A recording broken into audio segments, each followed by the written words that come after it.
Our manager tried to force child-free employees to work 8 a.m. to 8 p.m. every single day and doesn't think that we also have families. So, we dragged her to HR and legal, exposed her with receipts. Our department manager booked a team meeting to discuss upcoming changes. At this meeting, we're presented with a memo outlining the changes in hours to be worked starting November, and they were mandatory 8 to 8 work days every day, including Saturdays and Sundays, if deemed necessary. Except for team members who have children, their hours will remain 9 to 5 Monday to Friday. The manager finishes reviewing this and asks, "Any questions?" And I said, "Yes, I have a question. In what world did you think this would be okay?" She explains that due to the situation in the last few months, we've fallen behind in projects as team members have to take care of their kids and work simultaneously, so we have to pick up the slack. I said, "Based on our status meeting yesterday, the team members without kids are all on track with their projects, with many of us consistently finishing days before our deadlines. So, are you telling me that those of us who don't have kids have to work an additional 40 hours a week to complete projects for team members who won't even be helping finish the said projects?" She responded,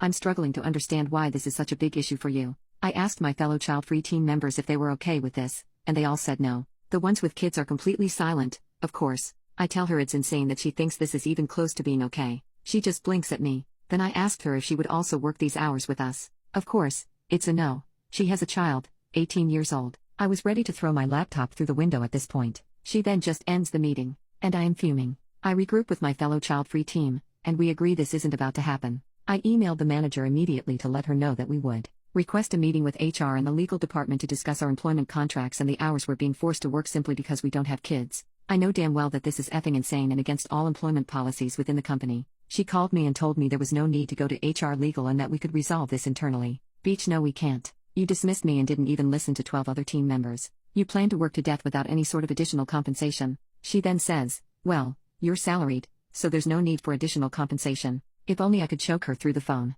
In the most professional way I could muster, I collected myself and told her that we could discuss this with HR and legal and that I would end the call. Update: the meeting took place this morning with the manager, head of HR, another HR manager, 2 labor law attorneys, the head of my department, and 13 child-free team members. I started the meeting by explaining why we've gathered here today, and the head of my department was dumbfounded. He had no idea what the manager tried to pull. So I presented the manager's memo and the company's overtime policy, which clearly states that mandatory overtime must be mandatory for all members of the department, hourly and salaried. All members must work an equal number of OT hours, and the head of the department must approve it. If any of these conditions are unmet, management can't impose them and should ask for volunteers to work OT instead. My argument was simple: the manager didn't follow the policy and purposefully targeted the child-free members. Legal asked the head of my department if he approved the memo. The answer was an angry no. Legal asks the manager for her side of the story. Manager says, "Well, I didn't think the policy would apply in this case." Legal stepped in with, "Are you saying that you, the manager responsible for enforcing policies,